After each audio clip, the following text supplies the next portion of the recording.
विचार नाही करणार। आणि जर आम्ही फक्त आसन प्राणायामावरती जर एकाग्र केलं म्हणून, तर आसन प्राणायामाचे लाभ आम्ही कसे मिळवणार? नाही मिळवू शकणार। कारण यमनियमाच्या पुढे आमचं गाडच जर गेलं नाही किंवा आसन प्राणायामामध्ये यमनियमांकडे मागे वळून पाहिलंच नाही तर चालणार नाही।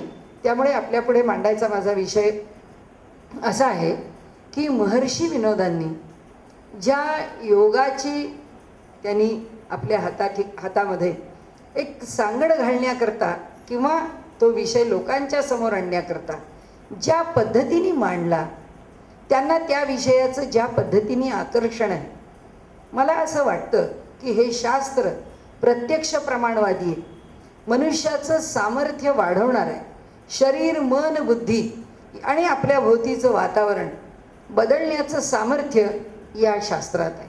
तसंच मंत्रशास्त्रात आहे। त्यांचे आवडीचे विषय मंत्रशास्त्राबरोबर तंत्रशास्त्रही त्यांच्या आवडीचं आहे।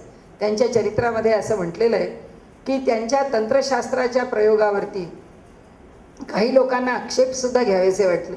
वास्तविक पाहता तंत्रशास्त्र टेक्नॉलॉजी आहे, कारण कोणत्याही प्रकारची टेक्नॉलॉजी ही तुम्हाला स्वीकारताना ते सायन्स म्हणून स्वीकारताना अडचण येऊच नये।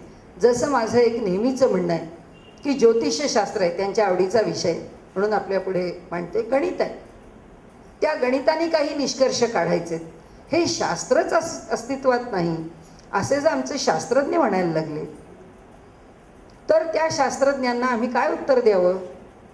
त्याचं कारण असं आहे की जो शास्त्रज्ञ आहे, जो शास्त्राचा अभ्यास करणारा आहे, तो दुसरं शास्त्र असूच शकत नाही असं म्हणूच शकत नाही। आणि जो दुसरं शास्त्र नाही असं म्हणतो तेव्हा असं म्हणावं लागेल की तुम्ही ज्याचा अभ्यास करता ते मुळात शास्त्रच नाही।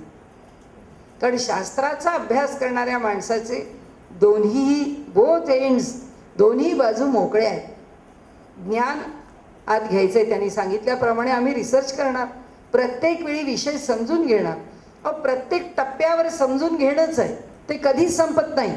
आणि म्हणून भगवान शंकरांनी सुद्धा म्हटलं, ये मार्गीचा कापडी महेशू अजून। या ज्ञानाच्या मार्गावरती तर भगवान शंकर सुद्धा प्रवासी आहेत, तुमचं आमचं काय? त्यामुळे आम्ही रिसर्च करावं यात काय नवलं, केलंच पाहिजे, आम्हाला नवीन धुंडाळता आलंच पाहिजे।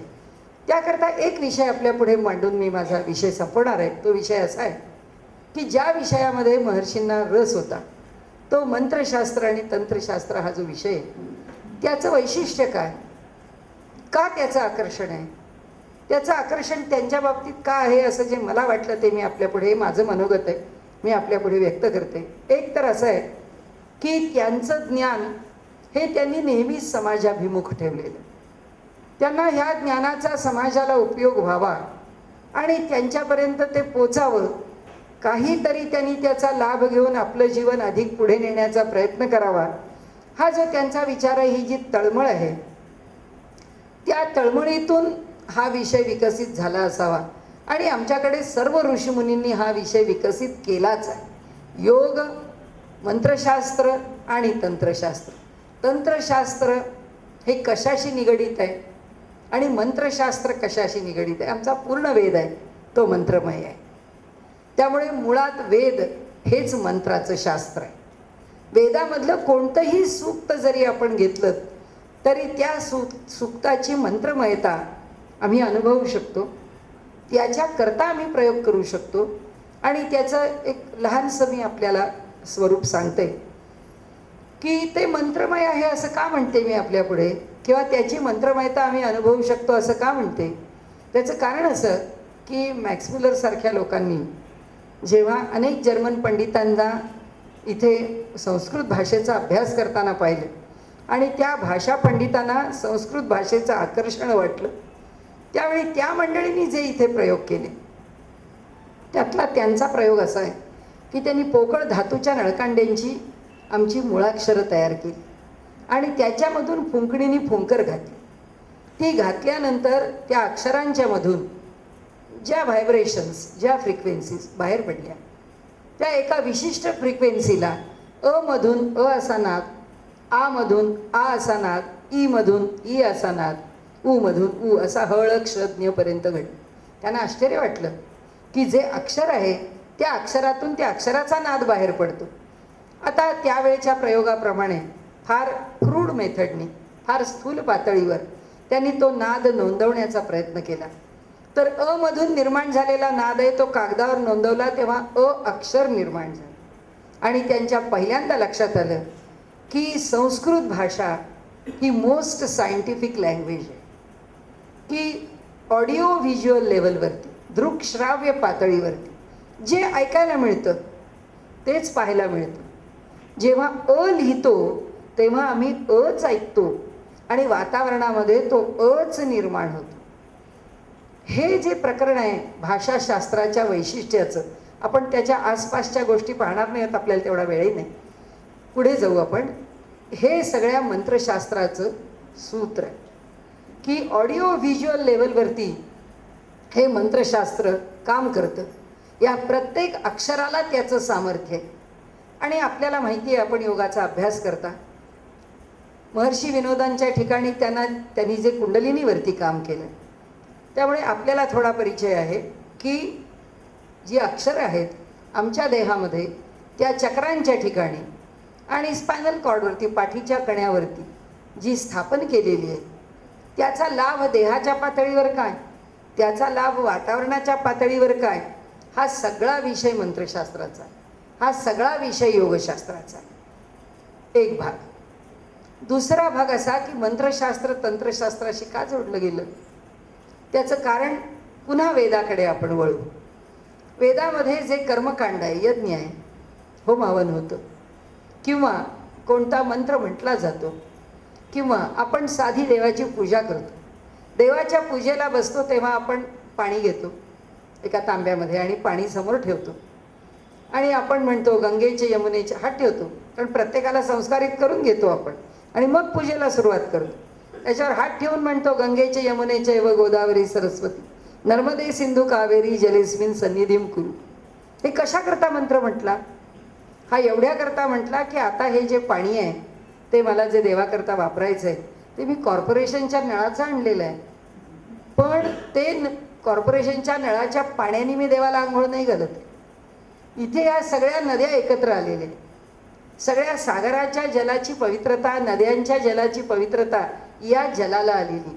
कशामुळे निर्माण केलं हे मंत्रांनी निर्माण केलं. तंत्रांनी काय करणार आहे, आम्ही ते पाणी घेऊन देवाला आंघोळ घालणार आहे, देवाला स्नान घालणार आहे त्या जलाने. तंत्र स्नान घालणं आहे आणि मंत्र ह्या तंत्रावरती स्वार केला, मॉड्युलेट केला आहे, त्याला त्या तंत्रावर स्वार केला आहे. आणि त्यामुळे केलेली प्रत्येक कृती ही जेव्हा मंत्रांनी जोडली जाते तेव्हा ती कृती सामान्य राहत नाही. आणि म्हणून मंत्र आणि तंत्र या ज्या दोन गोष्टी एकमेकांशी जोडल्या आहेत, त्याच्यामध्ये कुठे कमी आहे जास्त आहे, टीका करण्यासारखं आहे असं मानण्याचं कारण नाही. फक्त दुर्दैव एकच आहे की त्यांच्यासारखा द्रष्टा पुरुष त्या मंत्राचं सामर्थ्य जाणत होता, त्या तंत्राचं महात्म्य समजून होता, पण आमच्यापर्यंत त्या मंत्रशास्त्राच्या आणि तंत्रशास्त्राच्या योग्य शृंखला येऊन पोचलेल्या नाही.